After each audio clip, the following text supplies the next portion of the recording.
సరే ఇదరా ఈ great judge గారు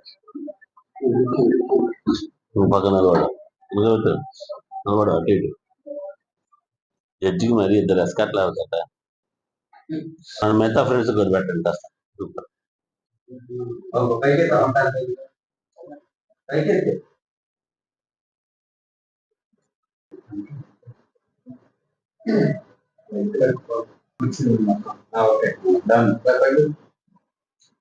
డైరెక్షన్ ఎవరు అలాగే తీసుకెళ్ళిపోండి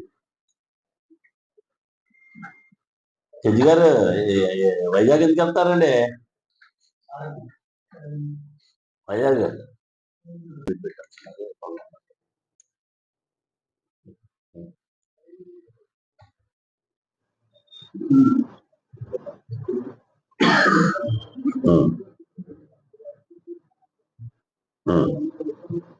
అందరికీ నమస్కారం.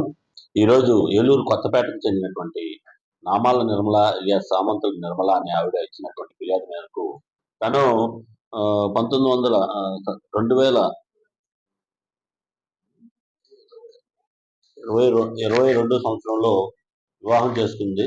అదే మ్యాట్రిమోనీలో వివాహం కుదిరితే వివాహం చేసుకోవడం జరిగింది.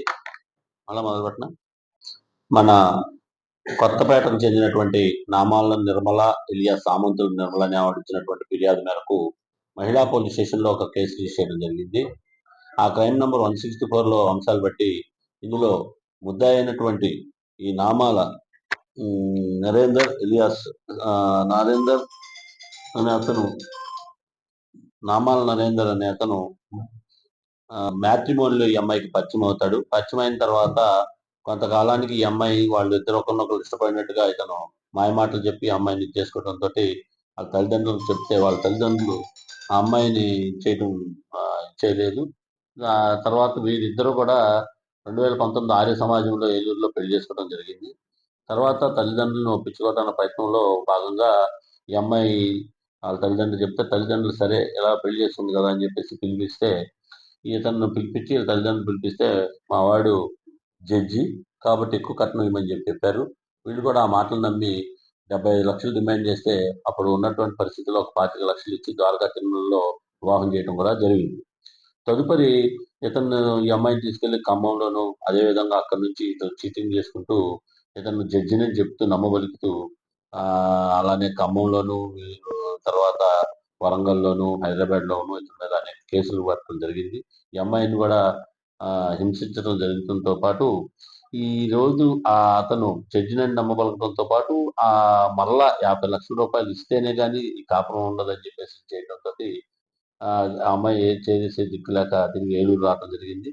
ఏలూరు వచ్చి ఈ అమ్మాయి ఇక్కడ పోలీస్ స్టేషన్లో మన మహిళా పోలీస్ స్టేషన్లో రిపోర్ట్ చేయడం జరిగింది. దర్యాప్తులో భాగంగా వాళ్ళందరినీ కూడా పిలిపించి కౌన్సిలింగ్ చేయడం జరిగితే కూడా ఈయన కట్నం కోసమే ప్రయత్నం చేసి ఇతను దొరకటం మానేశాడు. ఎందుకంటే ఇతను జడ్జిగా అందరిని నమ్మిస్తూ జడ్జిగా ఇతను కార్డులు చూపిస్తూ రైతులని అదేవిధంగా మ్యూటేషన్ చేయిస్తానని ఇలా అనేక కేసులు అతని మీద ఉన్నాయి. దాంతో ఇతను పోలీసులు పిలిచినా రాకపోవడం అతని తల్లిదండ్రులు వచ్చి సరైన సమాధానం చెప్పకపోవడం కూడా దాంతో దర్యాప్తులో భాగంగా ఇతను తప్పించుకొని తిరుగుతున్నాడు. దీని మీద ఈ రోజు వచ్చినటువంటి ఇన్ఫర్మేషన్ మీద మా మహిళా ఎస్ఐ కాంతిప్రియ గారు వాళ్ళ సిబ్బందితో వెళ్ళి ఇతను రైల్వే స్టేషన్లో వైజాగ్ పారిపోతున్నాడు ఖమ్మం నుంచి. ఆ సమాచారం మేరకు ఇతను ఐడెంటిఫై చేసుకొని పట్టుకోవడం జరిగింది. ఇతను తీసుకొచ్చి అడిగితే ఇతను గతంలో ఉన్న కేసులు చెప్తూ ఈ అమ్మాయిని మోసం చేసే ఉద్దేశంతో అదేవిధంగా అమ్మాయిని కట్నం కోసం పెళ్లి చేసుకోవడం మాత్రమే వాస్తవం అని చెప్తున్నాడు.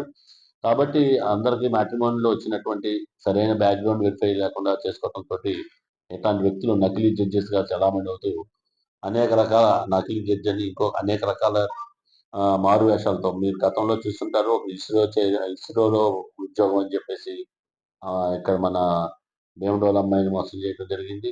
అదేవిధంగా ఇంకా గతంలో కూడా చాలా మంది కూడా ఇలానే మాయమాటలు మ్యాట్రిమోనీలో సరైన అడ్రస్లు తెలుసుకోకపోవడం వల్ల కూడా ఇట్లాగా వివిధ రకాలైనటువంటి పెద్ద పెద్ద ఆఫీసర్ల పేర్లు చెప్పేసుకొని తిరుగుతా వాళ్ళు పెళ్లి చేసుకోవటం మోసం చేయడం వాళ్ళ దగ్గర డబ్బులు తీసుకోవడం బంగారం తీసుకోవడం పారిపోవడం జరిగింది. అదే కోవలో ఇతను కూడా ఈ విధంగా చేశాడు. దీంతో ఈరోజు మన మహిళా ఎస్ఐ గారు వాళ్ళ సిబ్బంది చాలా సాహసోపేతంగా ఇతను అరెస్ట్ చేయడం జరిగింది. కాబట్టి మన ప్రజలందరికీ ముఖ్యంగా అందరికీ మేము విన్నవించేది ఏంటంటే, మీరు ఏదైనా సరైనటువంటి ఈ మ్యాట్రిమోనీలోకి వెళ్ళినప్పుడు బ్యాక్గ్రౌండ్ వెరిఫికేషన్ చేసుకొని మాత్రమే మీరు వివాహం చేసుకోవడానికి వెళ్ళండి ముఖ్యంగా కోరటం అవుతుంది. అదేవిధంగా మీకు ఏదన్నా పోలీస్ శాఖ ద్వారా వెరిఫికేషన్ కావాలి, ఎవరి మీద అనుమానం ఉంది అని మీకు అనుమానం ఇస్తే మాకు 112 కాల్ చేసి అయినా కానీ, లేదా మాకు ఉన్నటువంటి వాట్సాప్లో కానీ మీరు కనుక తెలియపరిస్తే మేము కాన్ఫిడెన్షియల్గా కూడా ఎంక్వైరీ చేసి మీకు అతని మీద ఏదైనా పాతగా క్రిమినల్ కేసులు ఉన్నాయా ఏంటని మేము మీకు అందుబాటు చేస్తామని ఈ సందర్భంగా మీకు తెలియపరుస్తున్నాం. అదేవిధంగా ఈరోజు మా మహిళా ఎస్ఐ గారు తన సిబ్బందితో వెళ్ళి సాహసంగా ఇతన్ని పట్టుకోవటం మాత్రం అభినందనీయం. డిపార్ట్మెంట్ ద్వారా మేము అందరం కూడా రివార్డ్ ఆల్సో పాస్ చేస్తున్నాం.